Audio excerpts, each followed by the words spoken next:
Yeah, so resuming on the recap of the chapter, Gandhiji does not eventually stay in that hotel for more than that night, because in the next day he goes and meets the colleague that he's supposed to meet, and he is given provisions there. He is taken to a place where there's a lady who would be taking care of him, who would be preparing vegetarian meals for him.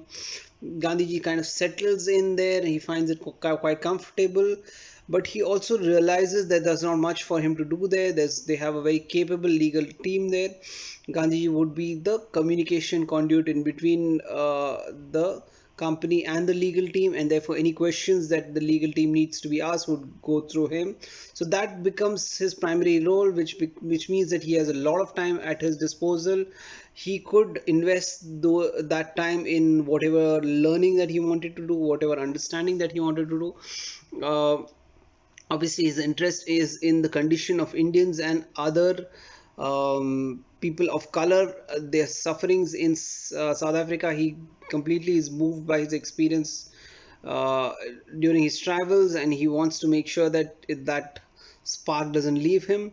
There's also this whole learning about Christianity. He gets this is a complete Christian area that he's entered into, while his company is full of Muslims and Parsis, and well, most of the laborers are Hindus.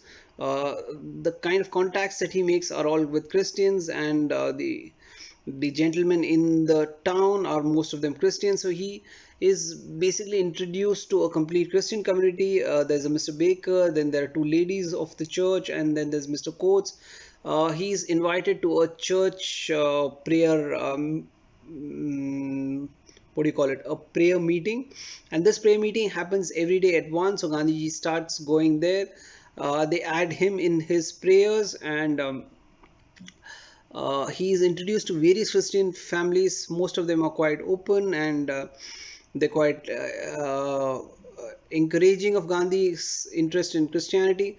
Gandhi is very clear that he does not want to convert into any religion, because he says that he would first understand his religion best, and also make a thorough study of Christianity. Mm, While he understands the supplications that they make, he understands the prayer that he makes.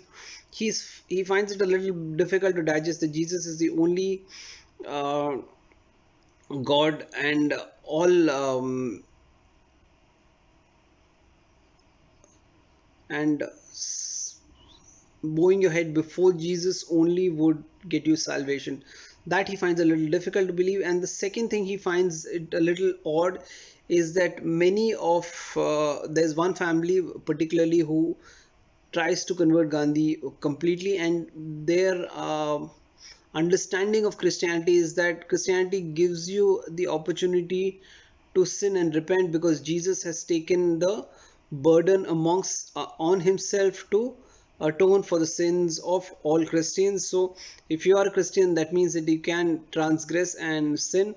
Gandhi finds it a little odd, and among so he gives it a benefit of doubt, and he analyzes it with all his other friends. He realizes that this is not something that all Christians believe, and this is and so he takes it with a pinch of salt. He sees that people like Mr. Coates are God fearing, and they like to maintain their purity, and they like to maintain uh, a life which is devoid of sin.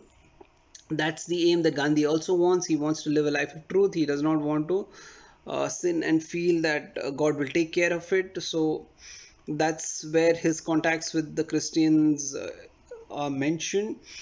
Uh, Before he goes on to it in detail, he wants to spend a lot of time talking about his contacts with other fellow Indians, primarily people who are of the labor class. He tries to understand what they go through, how they are treated. He writes a letter to the railways, and he gets a reply that we have no issues giving a first and second class ticket to Indians.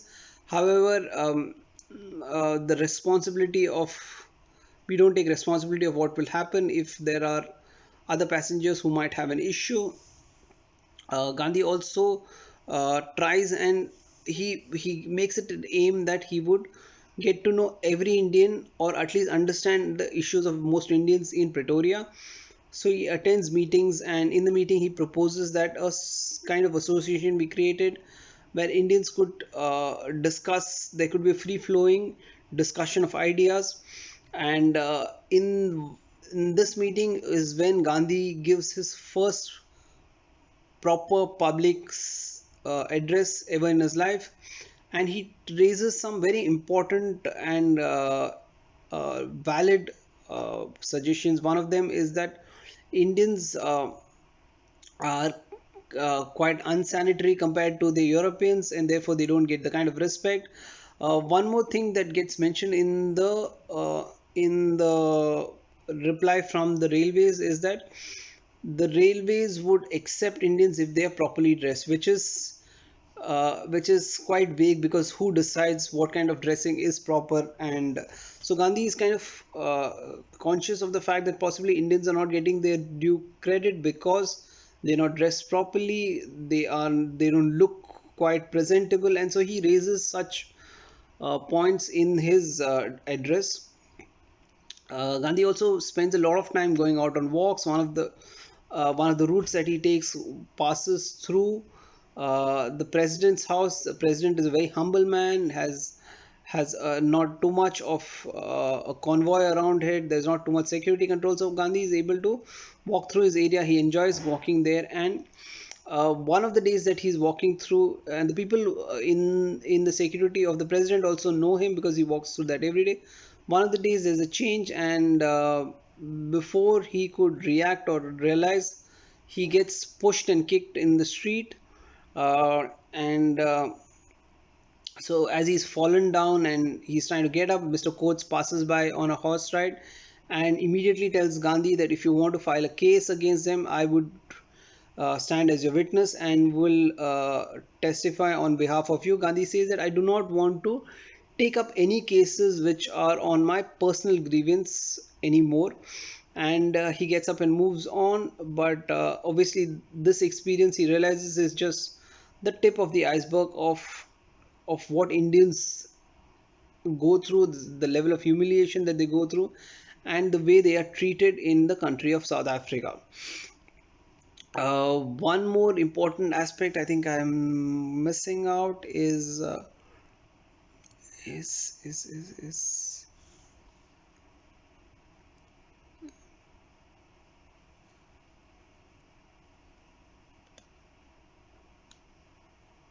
okay, we'll capture it in my next video. It is really nice to catch up with you guys. Hopefully I would have a smooth video next time. Sorry for the break in this technical issues, and we will catch up in the next video. I hope you enjoy reading or listening to this channel, and do share your comments below. Thank you. Bye bye.